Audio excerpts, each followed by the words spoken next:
नमस्कार, जोहार झारखंड के इस बुलेटिन में आपका बहुत स्वागत है। मैं हूं आपके साथ विभा उपाध्याय। रांची से बड़ी खबर, जहां साइबर अपराधियों पर पुलिस की दबिश देखने को मिली है। जामताड़ा के साइबर मॉड्यूल का खुलासा पुलिस ने किया है। गोंदा से 2 साइबर अपराधियों को अरेस्ट भी किया गया है। जामताड़ा के करमाटाड़ के निवासी बताए जा रहे ये सभी फिशिंग लिंक से लोगों को अपना शिकार बना रहे थे।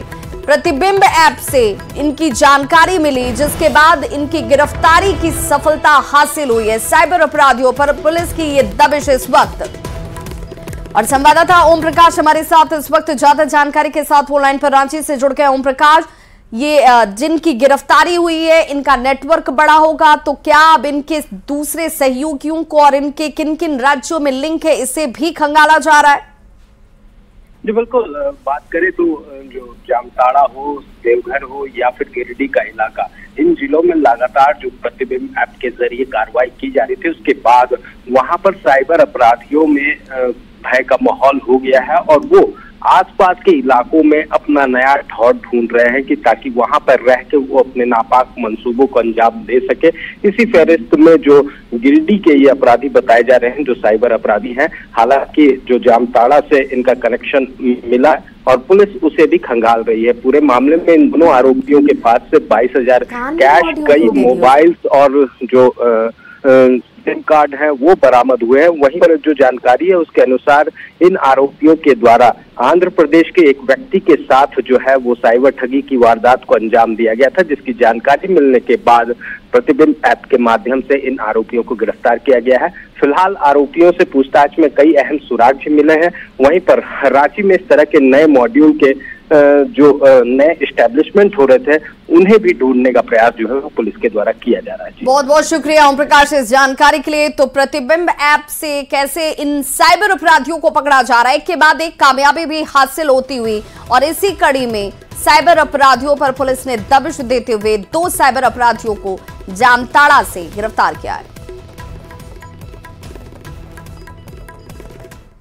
अयोध्या में राम मंदिर की प्राण प्रतिष्ठा को लेकर पीएम मोदी ने सोशल मीडिया प्लेटफॉर्म एक्स पर एक पोस्ट किया। इस पोस्ट में पीएम मोदी ने खुद को सौभाग्यशाली बताया है। पीएम मोदी ने लिखा है कि अयोध्या में रामलला की प्राण प्रतिष्ठा में केवल 11 दिन ही बचे हैं। मेरा सौभाग्य है कि मैं भी इस पुण्य अवसर का साक्षी बनूंगा। प्रभु ने मुझे प्राण प्रतिष्ठा के दौरान सभी भारतवासियों का प्रतिनिधित्व करने का निमित्त बनाया है। इसे ध्यान में रखते हुए मैं आज से 11 दिन का विशेष अनुष्ठान आरंभ कर रहा हूं। मैं आज सभी जनता जनार्दन से आशीर्वाद का आकांक्षी हूं। इस समय अपनी भावनाओं को शब्दों में कह पाना मुश्किल है, लेकिन मैंने अपनी तरफ से एक प्रयास जरूर किया है।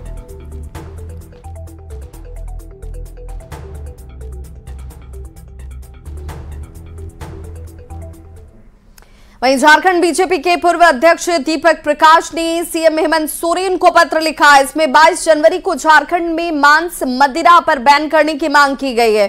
उन्होंने कहा कि 22 जनवरी को अयोध्या में राम मंदिर के प्राण प्रतिष्ठा का समारोह होने जा रहा है और ऐसे में इस खास दिन को, इस खास अवसर को ड्राई डे घोषित करने की मांग करता हूं। भगवान श्री राम का जन्म हुआ था, वहीं पर भव्य राम मंदिर बनाने का काम हुआ और उस मंदिर में भगवान श्री राम की प्राण प्रतिष्ठा हो रही है। और इस उपलक्ष्य में पूरे दुनिया में दीपावली मनाने का संकल्प दुनिया के लोगों ने लिया है। झारखंड भी एक पवित्र स्थल है और इस पवित्र स्थल पर उस दिन मांस मदिरा पर प्रतिबंध लगे, ऐसा हमने मुख्यमंत्री से मांग की है। अब मुख्यमंत्री के विवेक पर हम छोड़ते हैं कि वो निर्णय क्या लेते हैं। वो तुष्टीकरण की राजनीति पर विश्वास करते हैं या फिर बहुसंख्यक समाज या सर्व समाज या देश की जनता की भावनाओं के अनुरूप निर्णय लेते हैं। तो 22 जनवरी को होने वाले श्री राम मंदिर प्राण प्रतिष्ठा महोत्सव का आयोजन किया गया है। केंद्रीय मंत्री अर्जुन मुंडा ने कहा कि एक साथ देश के सभी लोगों का जाना संभव नहीं है और ऐसे में 22 जनवरी को प्रधानमंत्री के साथ साधु संत जाएंगे। वहीं झारखंड के श्रद्धालुओं के लिए 3 फरवरी की तारीख तय की गई है। इसी के साथ प्राण प्रतिष्ठा समारोह में निमंत्रण मिलने के बाद भी सोनिया गांधी की ओर से इनकार करने पर उन्होंने कहा कि महोत्सव में जाना या नहीं जाना उनकी खुद की मर्जी है। जनवरी को जो कार्य हो रहा है, जिनके माध्यम से वहाँ साधु संत जाएंगे, माननीय प्रधानमंत्री जी वहाँ पहुँचेंगे, हर व्यक्ति को वहाँ दर्शन करने का मौका मिले, इसलिए झारखंड के लिए एक तिथि निर्धारित की जा रही है, अन्य प्रदेशों के लिए तिथि निर्धारित की जा रही है और पहला जत्था यहाँ से 3 फरवरी को वहाँ दर्शन के लिए पहुँचेगा। इस देश में आए आक्रांतों का बहुत बड़ा दौर चला, पर भारत की संस्कृति हमेशा बरकरार रही, तो इस पर गर्व करना चाहिए पूरे देशवासियों को। नहीं जाना किस दृष्टि से देखा? अब ये उनकी मर्जी, उनकी सोच। तो राज्यसभा चुनाव 2016 में हॉर्स ट्रेडिंग के मामले में एसीबी ने अपनी क्लोजर रिपोर्ट दाखिल कर दी है। इस मामले में तत्कालीन सीएम रघुवर दास को क्लीन चिट दे दी गई है। वहीं डीजी अनुराग गुप्ता और रघुवर दास के राजनीतिक सलाहकार अजय कुमार को भी इस मामले में क्लीन चिट मिल गई है। हॉर्स ट्रेडिंग के मामले में जगन्नाथपुर थाने में मार्च 2018 में गृह विभाग के अपर सचिव ने केस दर्ज कराया था। एसीबी ने अपनी क्लोजर रिपोर्ट में दोनों के विरुद्ध ठोस साक्ष्य नहीं मिलने की बात कही है। साथ ही 5 साल से अधिक समय से चल रहे केस को बंद करने का कोर्ट से आग्रह किया है। तो हॉर्स ट्रेडिंग के मामले में डीजी अनुराग गुप्ता और पूर्व मुख्यमंत्री रघुवर दास के साथ ही उनके राजनीतिक सलाहकार अजय कुमार को रांची पुलिस ने क्लीन चिट दी है और पुलिस ने केस को बंद करने का कोर्ट से आग्रह भी किया है। हालांकि कोर्ट ने दाखिल क्लोजर रिपोर्ट को अब तक स्वीकार नहीं किया है। बीजेपी ने मामले में क्लीन चिट का स्वागत किया। पार्टी प्रवक्ता ने कहा कि उनकी पार्टी पहले से ये कह रही है कि उनके खिलाफ फैसला जो है वो उनको कहीं ना कहीं इस कुचक्र में फंसाने का प्रयास किया जा रहा था। कह रहे थे कि ये सिर्फ और सिर्फ विपक्ष का फैलाया जा रहा कुचक्र है। मुख्यमंत्री हेमंत सोरेन ने भी बड़ी बड़ी घोषणाएं की थी कि हॉर्स ट्रेडिंग हुआ, विधायकों को खरीदने की कोशिश हुई।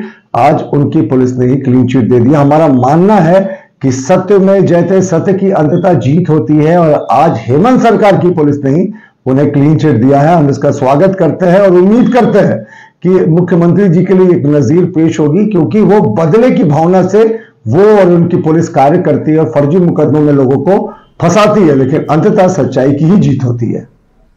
झारखंड में सरकारी अधिकारियों को सम्मन या नोटिस कर पूछताछ के लिए बुला पाना इतना आसान नहीं होगा। राज्य के बाहर के एजेंसियों के लिए झारखंड सरकार ने यह प्रावधान किया है। हेमंत सोरेन कैबिनेट ने इस पर अपनी मोहर लगाने के बाद इसके तहत ईडी से सरकारी अधिकारियों को भेजे गए सम्मन का कारण भी पूछा है।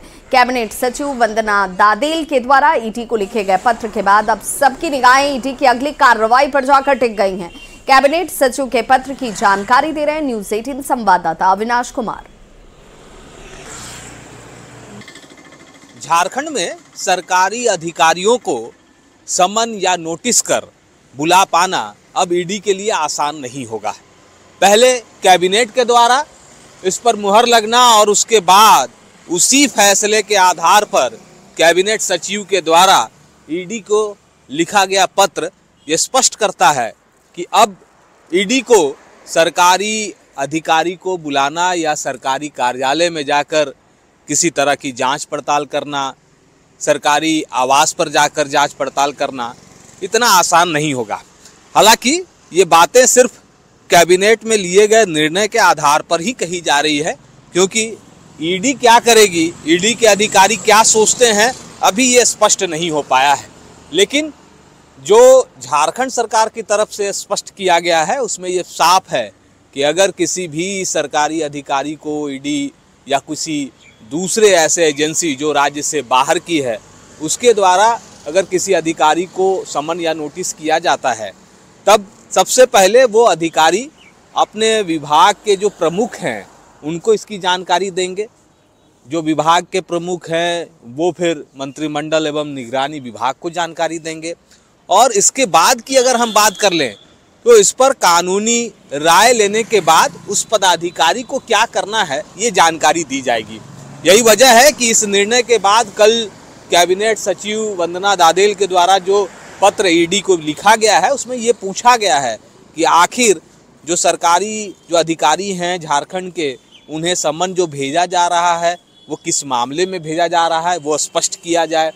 जो सरकारी कार्यालय हैं वहाँ जो जांच की जा रही है उसके बारे में स्पष्ट किया जाए।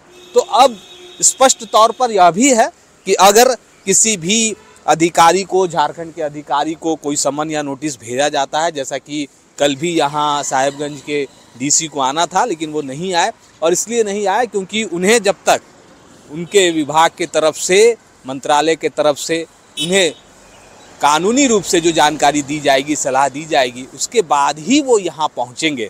और यही एक आधार रहा कि कल साहेबगंज के डीसी नहीं आए, और आगे भी वैसे पदाधिकारी जिनको ईडी ने समन किया है वो तब तक नहीं आएंगे जब तक झारखंड मंत्रालय या झारखंड सरकार के तरफ से, मंत्रिमंडल एवं निगरानी विभाग की तरफ से उन्हें कोई कानूनी सलाह नहीं दी जाती है जिसके आधार पर वो अपनी बात यहाँ रखने के लिए पहुँचे। न्यूज़ 18 के लिए अविनाश कुमार, रांची। हजारीबाग सदर अंचल कार्यालय इन दिनों सुर्खियों में बना हुआ है और उसकी वजह है सदर अंचल में चल रहा आरोप और प्रत्यारोप का दौर। कुछ दिन पहले समाजसेवी अभिषेक कुमार ने अंचल ऑफिस के पास धरना दिया, जिसके बाद सरकारी काम में बाधा डालने और व्हाट्सएप कॉल पर धमकी देने के आरोप में सीओ ने उन पर मामला दर्ज कराया था। सीओ ने ऑफिस को दलालों के चंगुल से मुक्त कराने का दावा किया। वहीं अभिषेक कुमार ने भी खुद पर लगाए गए आरोपों को गलत बताया। अब इस पूरे मामले पर प्रशासन के अगले कदम पर सबकी निगाहें टिक गई हैं। और सीओ ने जिस तरह आरोप लगाया है, मैं भूमि दलाल हूं और मैं आरोप लगाया कि अंचल में लड़ाई झगड़ा करता हूं और मैं गलत भूख हड़ताल किया था, लेकिन सरासर झूठ है। और वो 7 तारीख को खुद कॉल किए थे 1:40 में 38 मिनट में, और वो खुद धमकी दिए थे और बोले थे कि तुमको जान से मारवा देंगे और तुम ज़्यादा ये है वो है, दिस दैट, बहुत सारा चीज़ बोला गया था। जो भी इस तरह का कार्य दलाली का करते हैं अंचल कार्यालय में, उस दलालों को मैं यहाँ भगाने का काम करूँगा। और जो भी पब्लिक जो डायरेक्ट अंचल से कंसर्निंग है वो डायरेक्ट हमसे मिले कोई काम के लिए, और तुरंत उनका काम होगा। कोई हमारे यहाँ किसी प्रकार का पैसा का लेन देन नहीं होता है।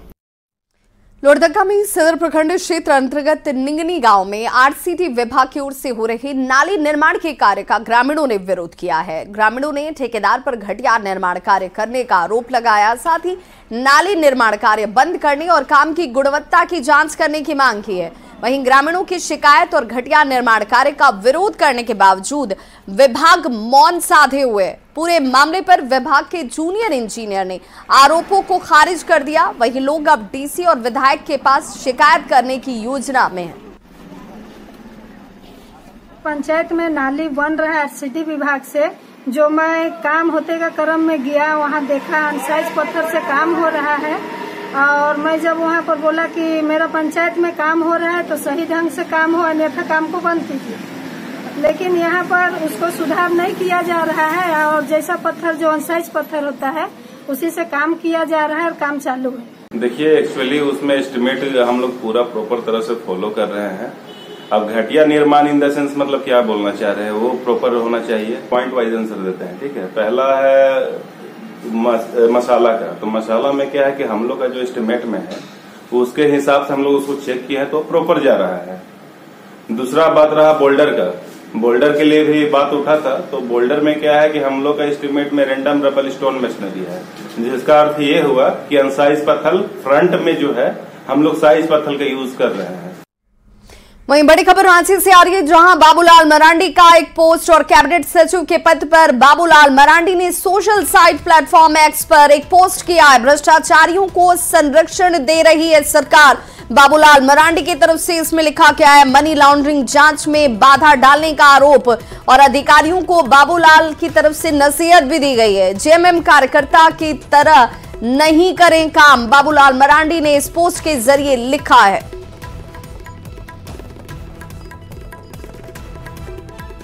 खबर गुमला से, जहां तस्करी के लिए ले जाए जा रहे गौवंशीय पशुओं से लदे हुए ट्रेलर पुल से नीचे गिर गया। पालकोट थाना क्षेत्र के सिमरा गांव के पास गंजाई पुल पर यह हादसा हुआ। अवैध रूप से इन मवेशियों को तस्करी कर ले जाया जा रहा था और मवेशियों से लदा ये ट्रेलर अनियंत्रित होकर पुल से नीचे जाकर पलट गया। इस हादसे में कई गौवंशीय पशु ट्रेलर के नीचे दबने से उनकी मौत हो गई। मिल रही जानकारी के मुताबिक ट्रेलर में लगभग 100 गौवंशीय पशु उस वक्त लदे हुए थे। वहीं घटना की सूचना मिलने के बाद थाना प्रभारी दल बल के साथ मौके पर पहुंचे और ट्रेलर में दबे गौवंशीय पशुओं को निकालने में जुट गए। वहीं मौके पर लोगों की भीड़ इकट्ठा हो गई। इस पूरे मामले पर न्यूज़ 18 कई सवाल भी उठा रहा है। मवेशियों की तस्करी पर रोक आखिर कब लगेगी? फरार मवेशी तस्करों पर कार्रवाई कब तक होगी? कड़े कानून बने हुए हैं, लेकिन कड़े कानून के बावजूद भी ये तस्करी कैसे जारी है, ये अपने आप में एक बड़ा सवाल।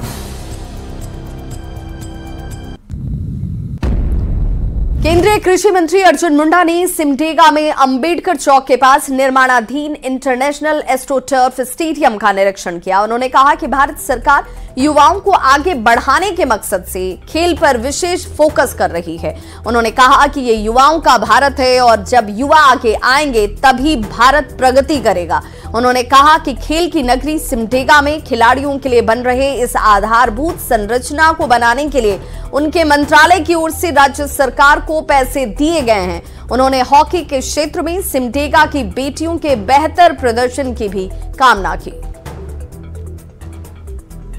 पहचान बनाए रखे, ये हम सबकी कोशिश है और मुझे खुशी है कि यह काम चल रहा है, लेकिन जल्दी हो।